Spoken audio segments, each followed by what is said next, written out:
So, in this video, I'm going to speak about everything that led up to me finding out I had cancer, and yeah, like the operation, the chemo I've been through, the radiotherapy, and all of those things. So yeah, this is going to be a more in detail, in-depth video about Ewing Sarcoma. I know a lot of people have it differently, so this is my story and how I experienced it. And okay, so let's start. So last year in 2022, I started university. I was first year and everything went well, and then at like April, so like Easter weekend, we went to Swellendam to visit my mother, and I was driving, and on the way there I like realized that I had this sharp pain in my lower back, like it felt yeah, it just felt as if something was like pinching, like a synovium or something. So yeah, and it was like, especially when I sat, but like when I slouched or when I was laying down on it was fine, which was very weird. Or like when I was walking for, not even far, like just like walking for a bit, then I would start to feel it as well. So that was the first time I noticed it. But at first, like, I don't know if it's just me, but I just thought, oh, my back is hurting, so it's probably like a muscle or something. Um, so I actually went to the physio 3 times because I thought like, oh my word, I'm just having like a bad back experience. Like the physio told me it's probably like bad posture, like how I sit at my desk, and yeah, and which is valid because like if you like felt or like pushed the muscle, it was sore, so like you would think it's the muscle. But yeah, like after 3 times it didn't get better, and then I started having back pain in my higher or top back as well. Like I couldn't, like when I slept, I couldn't lay flat. Like I had to lay like at an angle like this with my back, like you, like when you lay in a hospital bed basically. Um, so yeah, so that was weird. Then eventually, I decided to go to the doctor. And I'm very thankful someone um, made the call for me to go, because I don't know if I would have gone. Um, so then I went to the doctor. Oh, but before I went to the doctor, one thing that like made a bit of a switch in my head was I was showering, and when I looked down, like my left rib cage was like expanded so much more, like it was like this. So then I was like, ooh, I don't think something is lekker in there, because I don't think it's supposed to be like that. So yeah, so that's like one of the things that like set an alarm off in my head. But anyways, then I went to the doctor, our house doctor, and she thought, well, immediately she told me she doesn't think it's a muscle, cause it hurts when I lay down, and normally when you have like a muscle that's sore, it will like stop hurting when you move. So that was kind of weird to her. And when she like pressed against my back, it wasn't as sore as when she pressed on my stomach area or like abdomen area. So that was kind of weird. So she sent me to get an x-ray and a ultrasound. So I went to do that, and this is like in June now. So the pain started in April, and in June I went to the doctor. June, more like July, I think, because this was right before the second semester started. Then I went for the scans, and when I was at the ultrasound, the radiologist, I think that's what you call him, he was like scanning with the CT thingy, CT ultrasound thingy, and then he randomly just asked me if I was like not struggling to eat, but like getting fuller quicker, and like eating less than I would usually eat. And I was like, yo, sis, how do you know this? And obviously they might not tell you in that moment what they are seeing. They have to write their report to the doctor, and then you have to go to the doctor again. The doctor called me and she was like, please come to my offices. So I went on my own, because obviously I was not expecting very bad news. But then she told me I had a mass, a very big mass, and it was pressing on my stomach, and I had a like, I think if I remember correctly, she said I had a thick stomach, like the, I don't know what you call it, like the outer part is like thick, and apparently that's like one of the signs of lymphoma cancer. So she told me that, and like instantly I freaked out, because I was like, oh my word, I thought I had back pain and they were telling me I have cancer. But then she said then she said I have to go to a specialist, and then I'll do CT, and yes. So then I went to the specialist, best doctor I've ever been to. He was very good. And we did a CT scan, a few of them, and we found the mass. It was 17 centimeters in diameter, which is, so this is a 20 centimeter ruler. So 17 centimeters is this big, and this is my hand. So that's like my entire hand. Yes. So that is what we found out, but we also found out that the thing has like its own, the mass now, this is the thing I'm referring to, it has its own blood flow. So we couldn't do an autopsy, biopsy.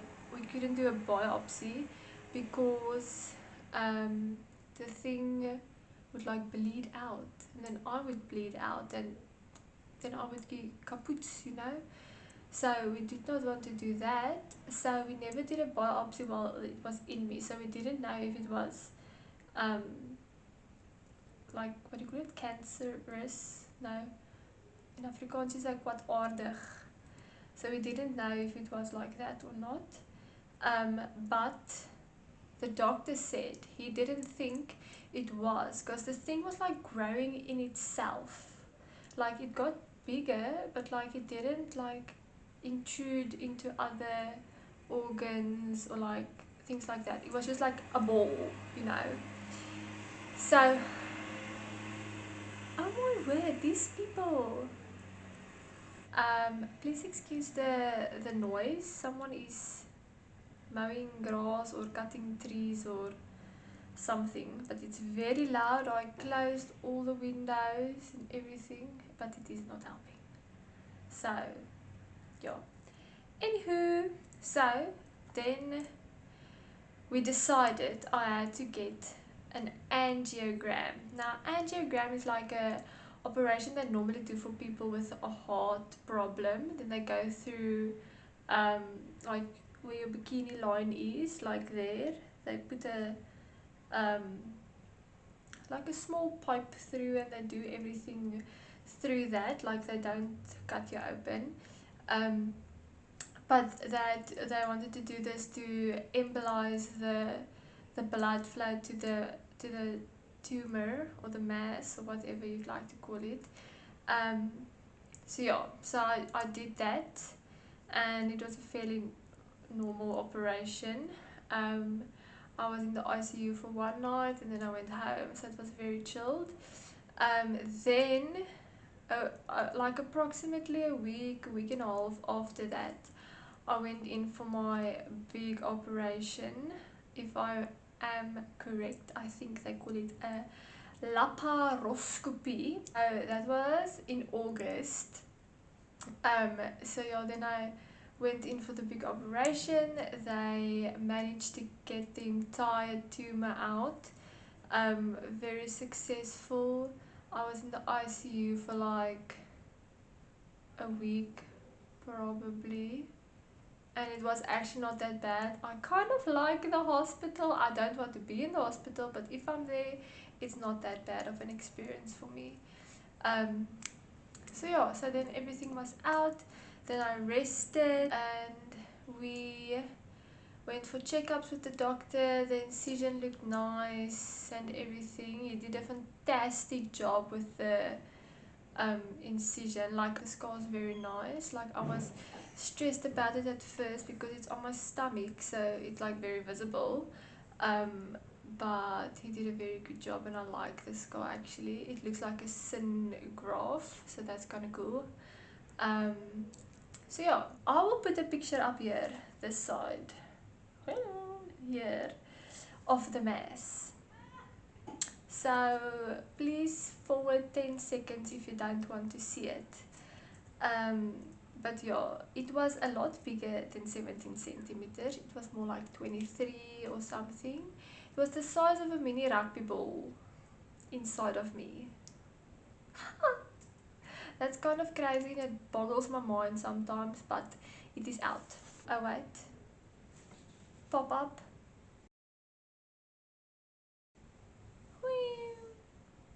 Okay, klar.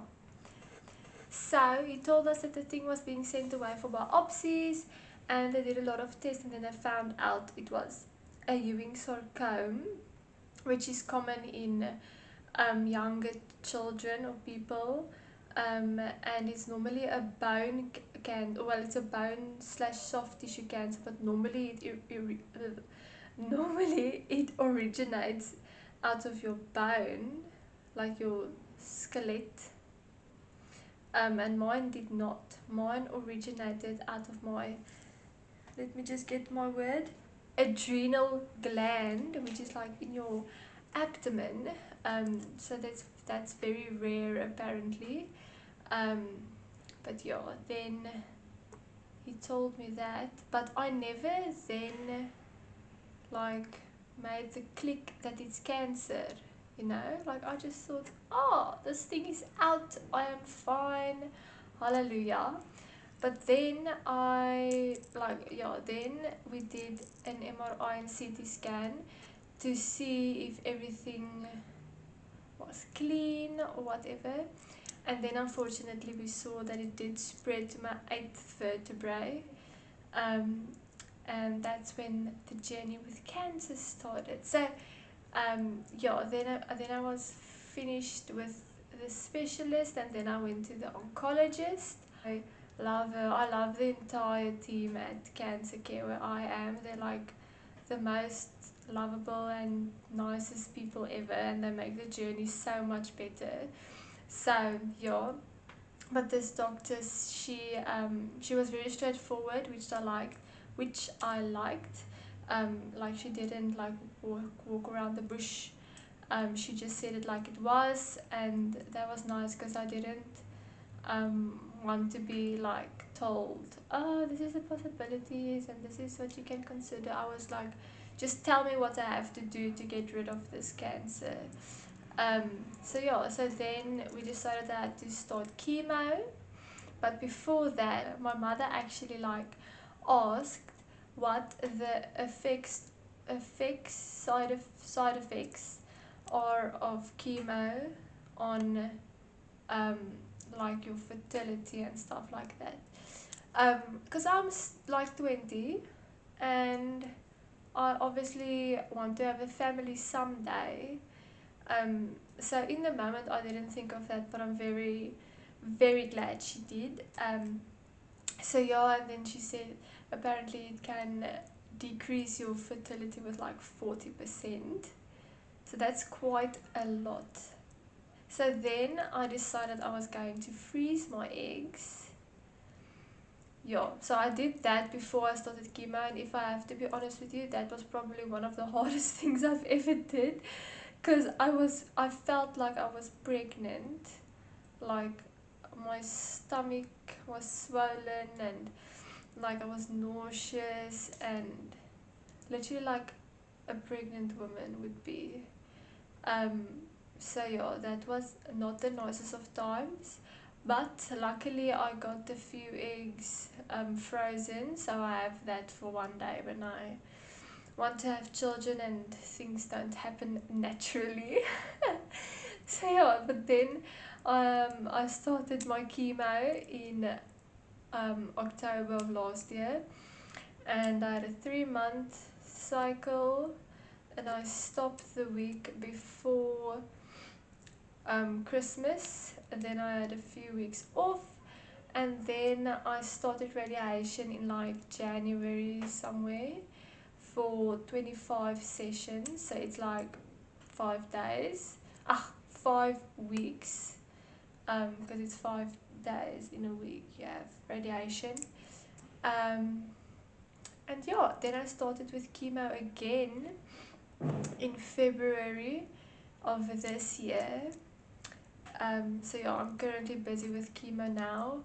I completed my second week last week, and it was very difficult because it's the 5 week chemo. So I get a 2 week chemo, then a week off, then 5 weeks, then a week off, and then again the 2 week, 5 week, same thing for 3 times. So it's a 3 month cycle. Um, so yeah, so my hair started falling out again. Like you can see, there's a bit of a bald patch there, because it doesn't fall out like all over immediately. It's like little patches, and now I'm a bit bald here, but it is fine. So yeah, that's how everything happened. Like to share this story because I feel like it's very, like, it doesn't happen to everyone, so it's kind of like a cool story to have. But yes, so this is how it happened, and how I found out, and what I've been through up until this point. And yeah, I'll just take you along the journey, with how I go on and what happens in the future. So yeah.